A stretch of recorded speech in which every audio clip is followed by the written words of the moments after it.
Hello, I'm Chris Fowler for Sports Century. Secretariat came to us as a shining example of aristocracy, big, handsome, and full of charge. He walked with style, stood tall, and displayed the best manners. On paper, he wasn't perfect, losing 5 of his 21 races, as if to say, I'm only human. But to the eye, he was perfection itself, and when he performed, he took our breath away. Yet, some may ask, how could he have been voted among the 20th century's 50 greatest athletes? The answer? Because he was Secretariat, more than just a horse.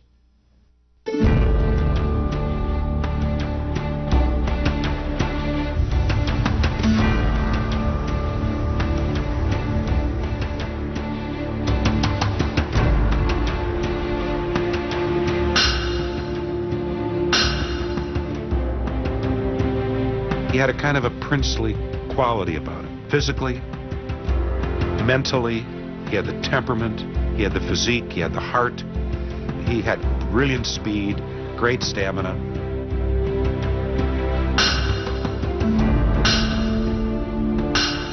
The girths which are made by saddlers wouldn't fit him. They had special ones made to go under that big belly.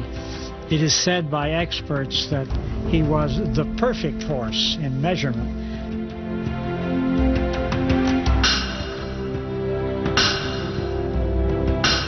You could look at Secretariat and you knew that he was something special. In addition to being an extraordinarily good runner, there was a very imperious look to him. It had a big flashing copper coat on him, and when the sun's rays hit him, it was a beautiful thing to see. It was the way God intended to make a horse.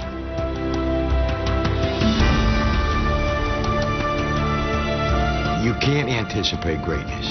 You can't really define it, I suppose. It's something that God, every once in a while, sticks in somebody. And because it comes from God, the gift can't be ignored. And it can't be defeated. And the great athletes use it, even if they're not human. He is moving like a tremendous machine. Secretariat by 12. Secretariat by 14 lengths on the turn. Sham is dropping back. It looks like they'll catch him today. And Mike Allen and Preakness are both coming up to him now. Despite the universal praise ultimately lavished on this horse in a million, his career began without fanfare on July 4th, 1972, as his trainer, Lucien Lauren, looked on from the owner's box. He made his debut as a 2-year-old at Aqueduct, and unfortunately he had some trouble in the starting gate and got banged around. The rider did a terrible job, had him in trouble the whole way. I mean, he was, never had a chance to run, and everybody saw it. On the outside, it's Quebec 6th, followed by Fleet and Royal 7th. Version is 8th. Jacques on the inside 9th. Secretariat is 10th. Lucien got up and he kicked the chair across the box and he said, damn, that horse should never be beaten. And that's when I knew that Lucien thought we had a really good horse. Secretariat's chief problem in his life was he was handled by people. Had he been handled by someone other than flawed human beings, he would have been undefeated. After finishing 4th in his all-too-human debut, Secretariat won his next 2 races, the second under a new jockey, Ron Turcotte. But it wasn't until the Sanford Stakes at Saratoga that the horse who would capture America's heart gave us a peek into the future. I was sitting behind 2 horses. I started to make my move because it was an opening, and when them 2 horses come back together, they just ricocheted off him. And it's just like nothing happened. He went on and won by himself. That was the beginning where he really impressed me. Ronnie Turcotte wins it aboard Secretariat under the wire, the winner by 3 lengths. He separated himself from the rest of the crop pretty effectively, especially his races at Saratoga that summer. By the time that he approached his 3rd start, then it was happening. I mean, then there was a lot being said, and this red horse that Lucien Lauren has, and could be something special. It could be. In the middle of the racetrack, Secretariat with a rush moving to the leaders. They come down to the top of the stretch. Sunny South has the lead by a neck. Here comes Secretariat on the outside, rushing to contention. When Secretariat made his move in the hopeful, it was unlike any move that I'd ever seen a 2-year-old make. It was the kind of a move that you just, it takes your breath away, that you could hear the collective gasp from the entire Saratoga grandstand. It was just like, wow, did you see that? They straighten away in the stretch, and Secretariat takes the lead by 2 lengths. He circled the entire field in 22-1 for a quarter, going around the turn about 8 wide, and you don't see any horse, let alone 2-year-old, do that. Physically, he was mature beyond his years. He was clearly the dominant 2-year-old in America. There was a sustained interest in Secretariat, and he was anticipated as a real Triple Crown potential horse right along.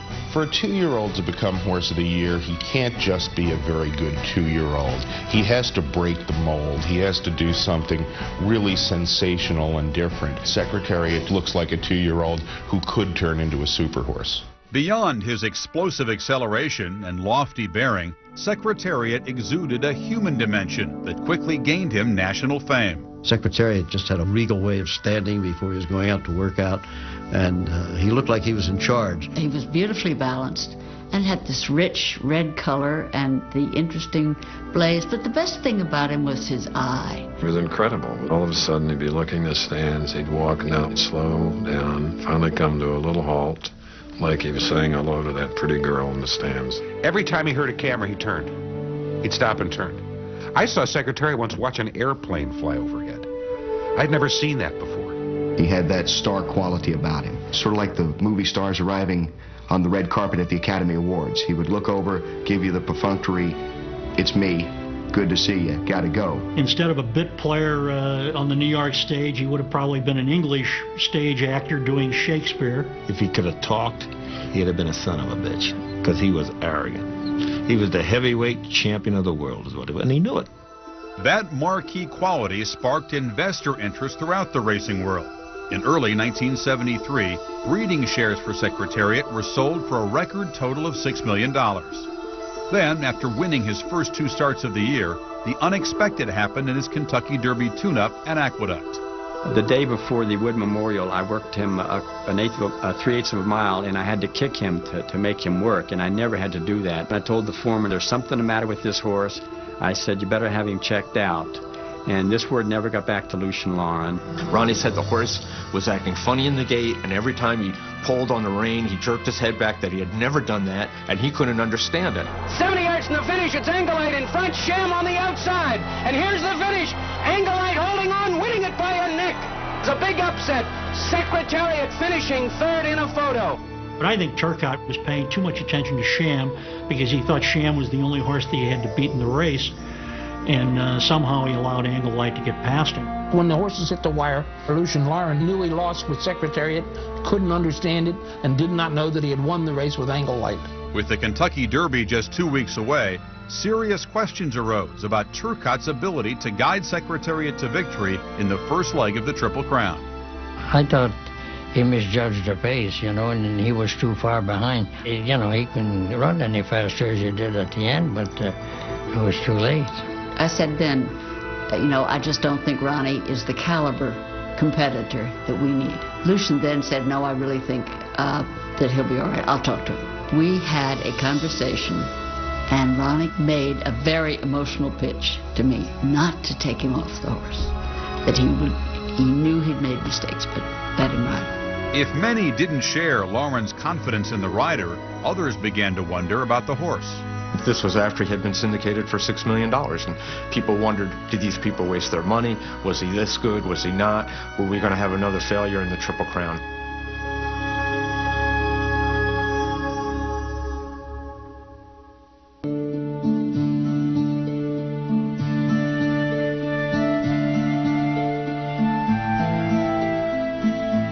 Secretariat came to Kentucky with a huge number of detractors.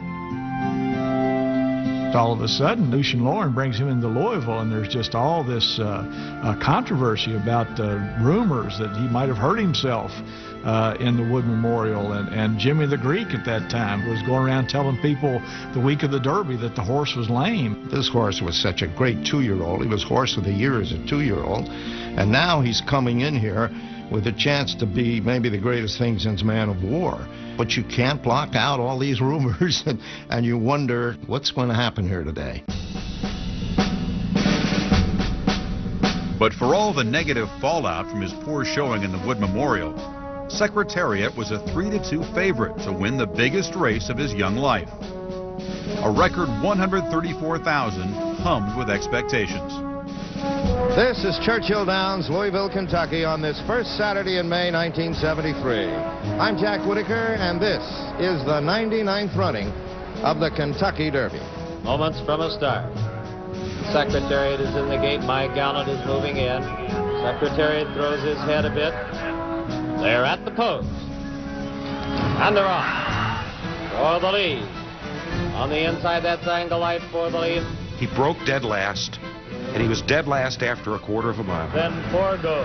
On the outside, Navajo, followed by Secretariat. Into the spring of his 3-year-old year, Secretariat really started making up his own mind. He seemed to understand racing and seemed to want to dictate his own strategy. Secretariat is fourth and moving up on the outside and is now third and moving at the leaders as they come for the head of the stretch. They're at the head of the stretch and Sham is the leader. He leads it by a length. Secretariat is in the center of the racetrack and driving. And then he made this tremendous move, and we knew that we had seen something historic, and maybe perhaps we were going to have a great Triple Crown winner. Now and they're in the stretch. It's Secretariat. Secretariat on the outside to take the lead. Sham holding in second. It's Secretariat moving away. He has it by 2.5. And I rigged back and hit him a couple of times. Didn't shoot. He just struck off. I just put my stick down, and he won by 2.5 very easily. Sham, then on the outside, our native. At the wire, it's going to be Secretariat. He wins it by 2 lengths. Secretariat just broke the old Kentucky Derby record. People were looking at the tote board. He ran the last quarter mile in 23 seconds, which is unprecedented in the Derby. Secretariat did something that no horse ever did. He went each of the 5 quarters faster. It just defied logic. Another quarter mile he might have taken to the air and flown, which is obviously what was in his blood. As the first horse to run the 1.25-mile Derby in under 2 minutes, Secretariat turned what had been uneasiness in Louisville into confidence in Baltimore. He went off as a 3-10 favorite in the Preakness, the Triple Crown's tightly turned second leg. Well, it's almost ready. The horse is just about to move into that starting gate. The weather is perfect, and we're just waiting for a fine horse race. Secretariat was still running with an explosive style, and centrifugal force would carry him wide on the turns. And Pimlico is considered to have tighter turns. That was the one I was worried about. And they're off for the early lead. That's Deadly Dream on the outside, a Taj. Then it's also Torsion on the outside. In the Preakness, he broke last again. Now he's going to the turn. You think it's going to be the same thing as the Derby. Then our native and Secretariat is last again as they move into the first turn. Turcotte took a hold of him, made it almost an imperceptible gesture with his hands, like a man adjusting his cuff.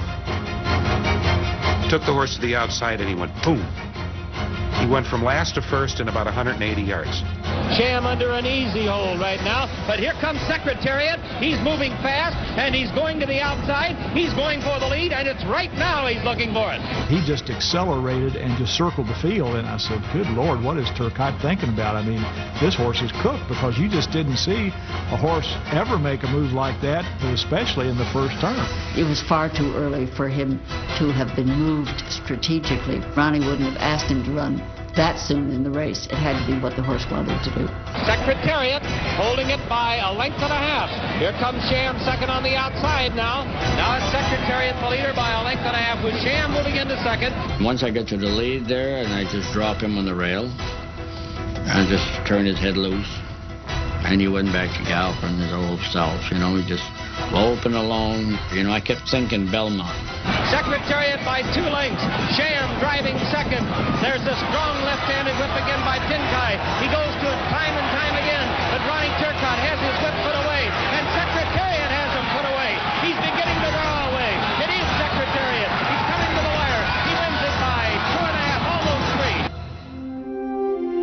3. He went into another level of consciousness in the public eye. There were actually kids standing on the rail as he came by. This horse had now captured the public, not just a racing crowd. Secretariat did it again today. He won the Preakness at Pimlico, and he's now 2/3 of the way toward the Triple Crown.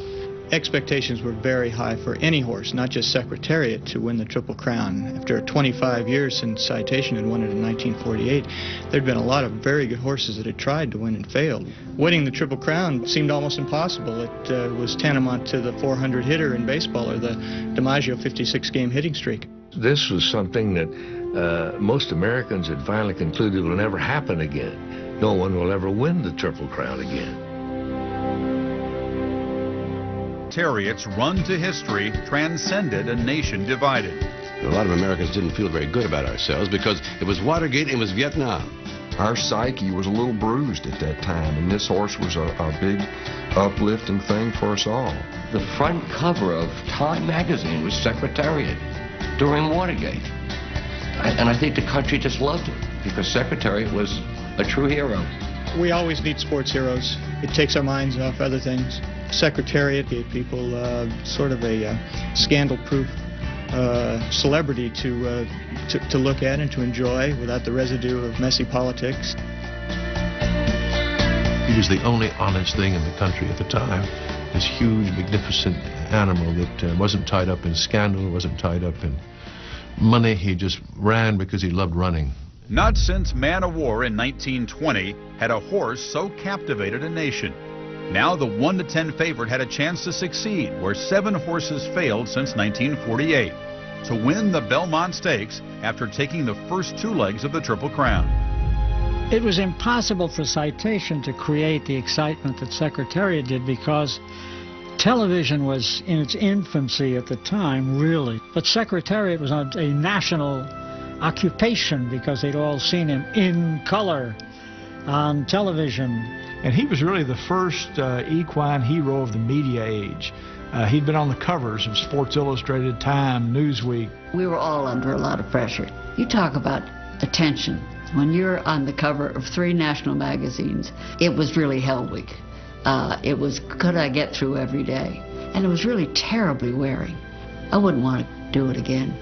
There was a lot of cameras and a lot of people, interviewers, writers and all that, and they kept sticking Mike in my face, you know, and asking me if I was nervous. And, gee, if I wasn't nervous, then I wouldn't have been normal. We had an overwhelming request for credentials. People that had never seen a horse race, that were in the newspaper business, wanted to get up close and see this horse. It was really a frenzy of interest. June 9th, the day of reckoning, broke bright and clear. By post time, millions of Secretariat fans had put their money where their hearts were, some for the first time in their lives. Of the 70,000 that overflowed the stands, a few had been at the track since sunup. I was there at 6 o'clock in the morning. I was there all night. I fell asleep against a tree by his barn. The fittest I have ever seen a horse.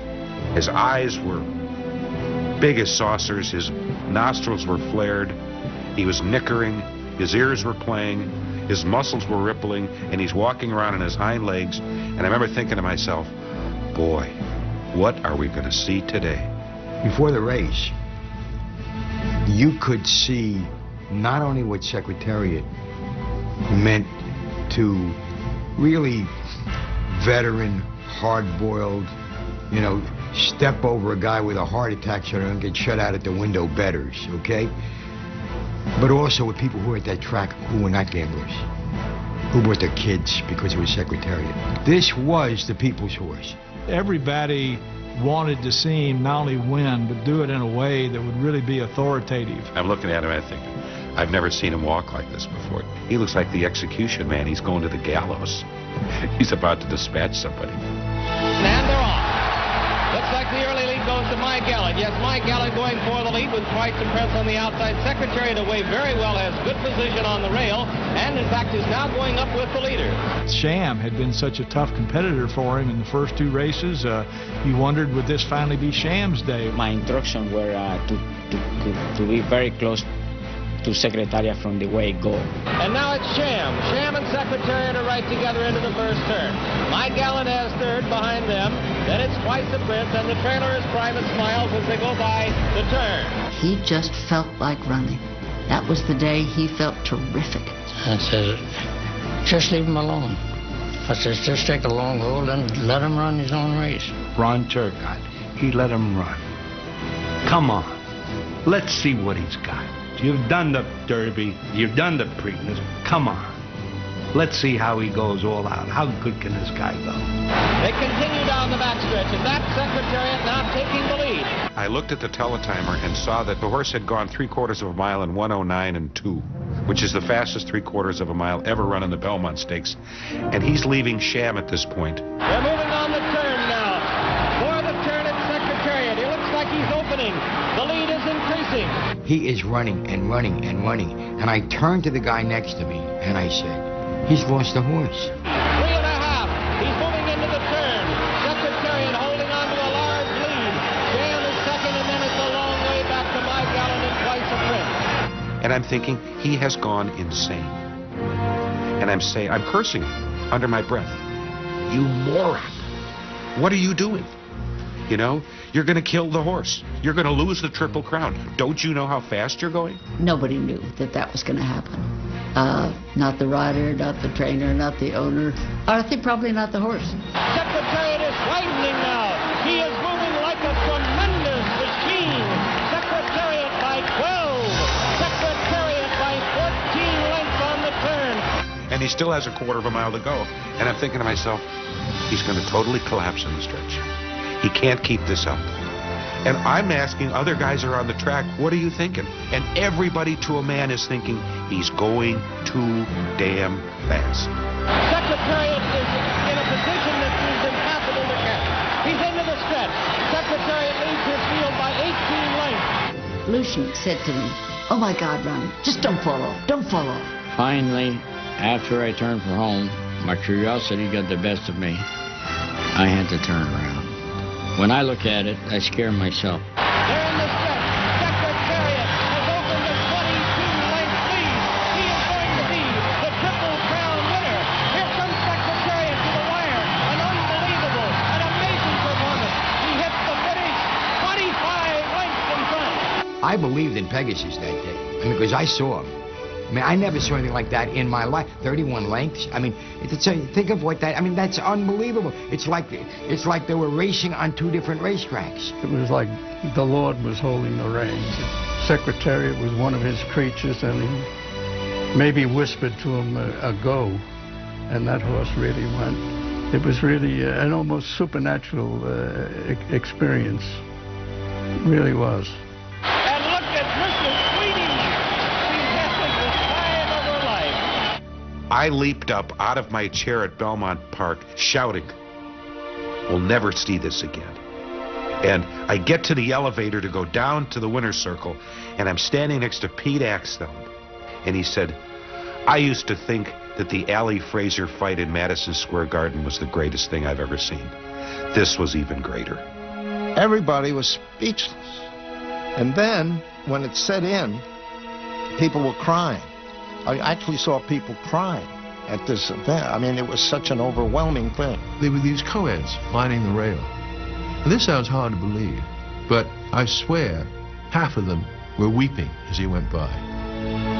The day that Secretariat won the Belmont, I went back to the barn with him, and I was standing outside, and there was probably 30, 50 people there, and they were giving him the saliva test. And I remember a woman saying, they're treating him like just another horse. Jack Nicklaus once called me over and said, you were at the Belmont, you saw that race? And I said, yes. And he said, I was all alone in my living room, watching. And as he came down the stretch, pulling away, I applauded and I cried. And Haywood said to him, in a brilliant moment of epiphany and insight, he said, Jack, don't you understand? He said, all of your life, in your game, you've been striving for perfection. And he said, at the end of the Belmont, you saw it. Many people bought mutual tickets on Secretariat in the Belmont, which they never cashed. That was to be their souvenir.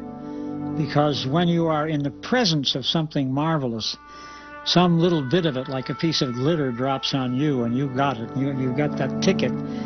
Part of Secretariat's glory is with you. You didn't care about the ticket. When you beat a track record, you normally beat it by 1/5 of a second. He knocked 2 seconds, maybe 2 1/5, off of the track record and won by 31 lengths. It was, there's no horse in the history of horse racing that could have ever beaten Secretariat on that day. I mean, it was just so devastating. It was like the 29-foot jump. It was like Tiger Woods at Masters. His performance is right there with Will Chamberlain and Don Larson. You're not supposed to win majors by a dozen strokes. You're not supposed to score 100 points, and you're not supposed to win the Belmont by 31 lengths. The desperate way in which the losers were so beaten and so battered by this horse. It was the Confederate Army staggering home after Appomattox. I mean, these are all flowery, ridiculous things, and you could say, hey, it's nothing but a horse race. I'm sorry. This horse was an athlete.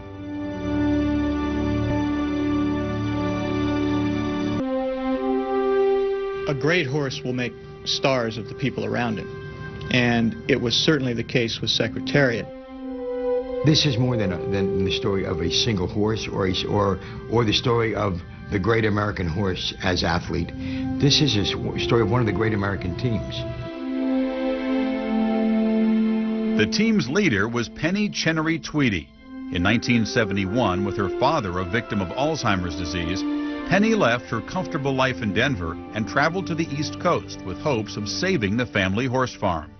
We paid our bills, but we weren't earning a lot of money. My brother, the economist, said, you know, I really don't think we can keep this up. Dad is no longer aware, and we ought to sell the horses and the farm and invest that money in the stock market. Coming to the wire, it's Riva Ridge under a hand ride by 5 lengths. Coming to the wire, it's Riva Ridge. Hope for Meadow Stable was sparked in 1972 when one of its horses, Riva Ridge, won the Kentucky Derby and the Belmont Stakes. Again, it was a great movie script to have Riva Ridge.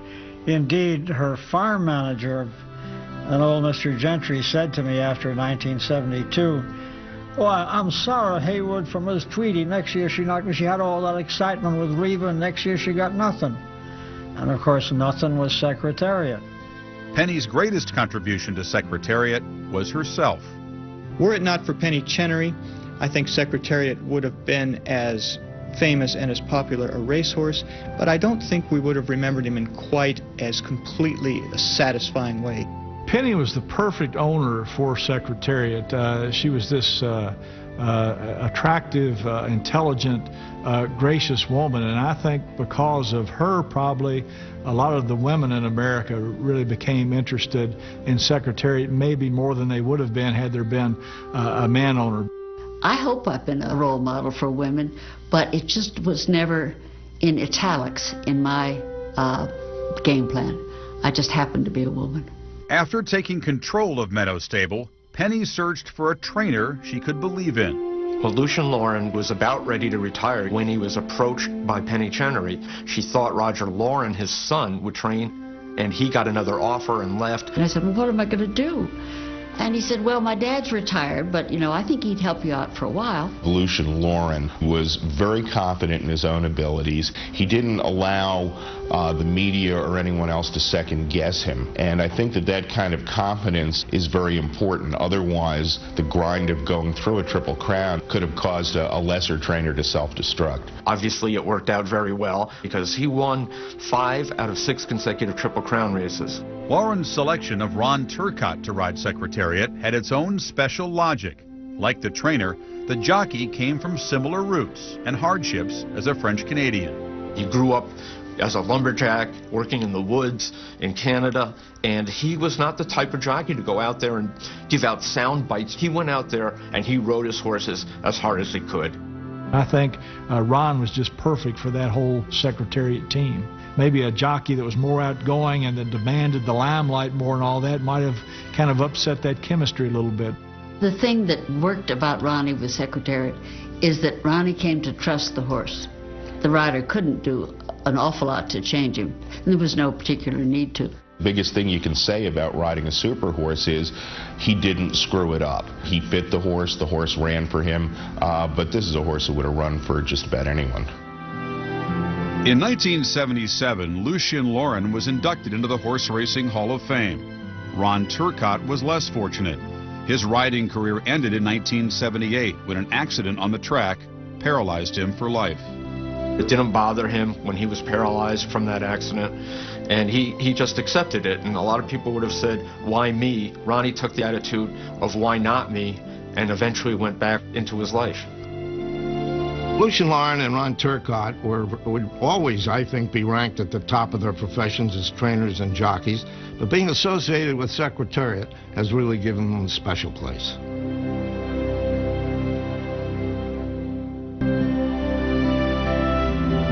As a national icon, Secretariat was asked to run on an even faster track, the Celebrity Stakes. Freshly signed to a contract by the William Morris Agency, he shared the same talent stable with Sophia Loren and Elvis Presley. We saw the value of Secretariat, who was quite a sex symbol, but he was an incredible horse. We felt we could make a lot of deals for him. Caesar's Palace called, and they wanted Secretariat flown to Vegas and walked around the outdoor fountain 3 times a day. And for that, they were going to pay $75,000 to $100,000. So we decided not to do that because it would be too much on the horse. There was some guy who wanted to market his manure in a plastic cube. I thought that was pretty off the wall. Despite the sweet smell of ancillary success generated by his fame, Secretariat continued to do what he did best. They had waited so long for a horse like this to come along, and he really filled their cup. He filled it to the brim. This is Secretariat Day in Chicago, Illinois. America's Super Horse from Chicago. Secretariat by 7. Secretariat 8 lengths. On the outside, it's Secretariat. Secretariat in front by 2. That's the 16th pole. Ron Turcotte aboard Secretariat. Secretariat in front. His first time over the turf course, a winning one. Secretariat, the winner by 4 lengths. 3 months after winning the Belmont, Secretariat ran in the Marlboro Cup against a horse he knew back in his early youth at Meadow Stable, the 1972 Derby winner, Riva Ridge. With Riva Ridge out in the middle of the track, moving up now to challenge. That's Riva Ridge on the outside. And along the inside, there goes Onion now moving to contention. Onion on the rail, Riva Ridge on the outside, those 2 heads apart. And I look, and there comes that big red head with those checkered blinkers on him. And there was nothing he could do. I don't know if he knew it was a stablemate, but he knew that he got outrun for sure. He was totally out of it. And suddenly he kept from nowhere, he kept coming up faster and faster, and I was standing on the finish line with another member of the broadcast crew. And I said, he can't do it, and the other man said he just did. On the outside, it's Secretariat. Secretariat in front by 2. Riva Ridge second and Cougar. Secretariat in front. What does Secretariat do? He runs by his stablemate, Riva Ridge, sets a world record for a 1 1/8 miles. Secretariat ran his last race on a cold, wet October Sunday in Woodbine, Ontario. With Ron Turcotte serving an unrelated suspension, seasoned jockey Eddie Maples sat uneasy in the master horse's saddle. Maple was a nervous wreck, didn't want to. How would you like to be the guy who lost in Secretariat's last race? You know, you wouldn't live that down for a while. If something happens and he doesn't win, well, they're just tar and feather me right there. And I told my wife and son goodbye. You know, maybe you'll never see me again. Everybody knew that this was the end, that he was not going to race as a 4-year-old. And everybody wanted him to go out doing something spectacular, and he did. Heading around the turn, Secretariat has the lead. Kennedy Road is second, Price Lucky is third, Presidio is fourth. It is all Secretariat. And as the horses came out of the final turn, you could see Secretariat alone in front, and steam was blowing out of both nostrils with every exhale, like a locomotive. I mean, it was an incredible sight, and that was the final competitive moment of a career that probably could have known no limits had he kept racing. He's in the stretch and a blaze of glory. Secretariat, ladies and gentlemen, he's all yours.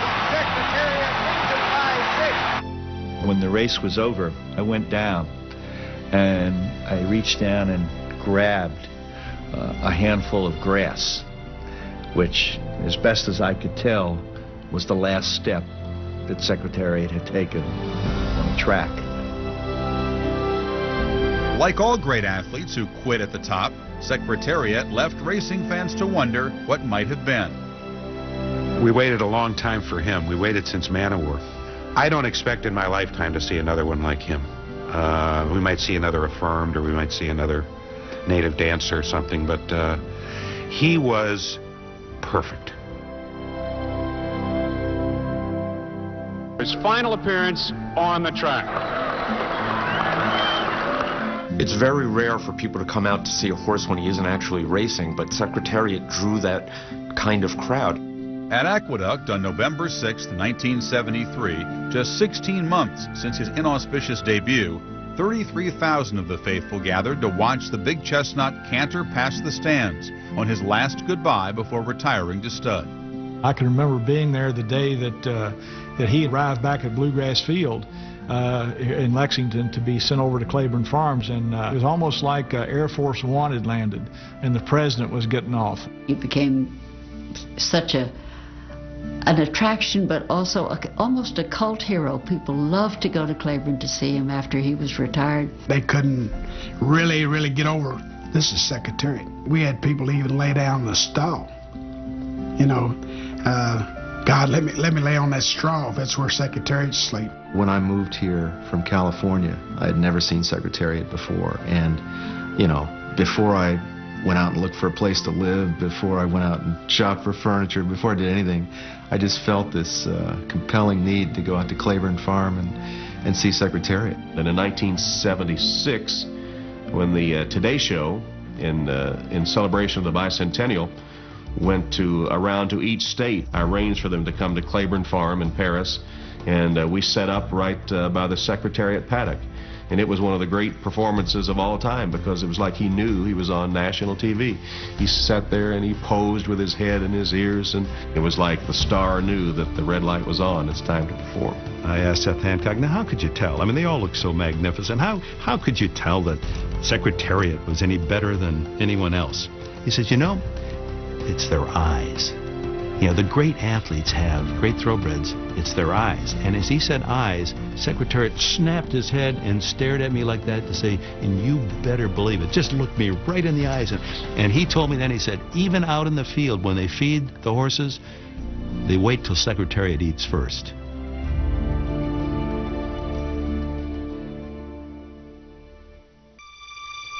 And Turcotte standing up as high as he can, taking the applause of the crowd for his horse, maybe the greatest horse anybody's ever seen. Secretariat's stud career began with high expectations, but he would never come close to passing on his greatness. He was not a failure at stud. He was a useful stallion, but you'd have to say that Secretariat was a bit of a disappointment. Secretariat was a terrific broodmare sire. His daughters turned out to be very successful broodmares, but I think the expectations for him were so unrealistic that people were going to be disappointed no matter what he created. He produced some pretty good horses, General Assembly and Lady Secret, who was the Horse of the Year in 1986, but I think people expected him to produce horses like him, and of course that was just going to be impossible. In September of 1989, it was clear that something was wrong with Big Red. He let out one of the loudest, pitiful snickers that you've ever heard of any horse let out. He was just hurting. He was begging for help. There had been stories that he was in some distress because of laminitis. Laminitis is a truly devastating disease. The hoof walls start to separate. That's like you having a fingernail that's slowly being pulled off, and that's excruciatingly painful, and there's no way for the horse to get away from it because they have to stand on their feet. And you hate to think of a horse like that being in any kind of pain. It was sad because he did mean so much to the sport. The horse who became so tremendously popular that he was once described as the people's horse has died. We all grieved in our way. None of us could bear to have Camelot fall. When I found out he died, I just broke down and wept for a long time in my hotel room. We decided we'd bury him at 10 o'clock on a Thursday morning. You look at everybody's faces and tears rolling down the cheeks. And, but that's that. You bury him and you be thankful for what you had and go on back to your job and see if you can come close to getting your hands on another one like him, which will never happen, and you know it, but that's what you're in it for. When Secretariat died at 19, an autopsy revealed what every poet knew, that his heart was huge, some 2.5 times larger than those who ran so far behind him. When I did the autopsy on Secretariat, we were quite astonished. He was certainly unusual. He was almost a freak in nature, but a freak in terms of being so abnormally perfect. He had a larger motor, and he was able to crack up oxygen and synthesize it faster and more efficiently than any other horse I've ever seen. He just had a superior power pack, and he was showing it to the world. I wonder what he thought. He must have had a sense of accomplishment. Every now and then some athlete is touched for a moment with a kind of higher level of greatness which they may never achieve again, but at that moment they were more than life allows. It was the same thing that Babe Ruth did for baseball. There's someone that everyone can relate to, think about, be amazed about, and that's what he did for racing.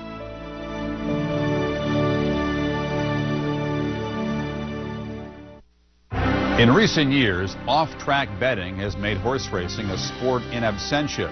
Races are often run before near-empty grandstands, which only lends greater significance and mystique to the memory of Secretariat. He sired one Horse of the Year, but nothing even close to himself. An American original, Secretariat could not be duplicated.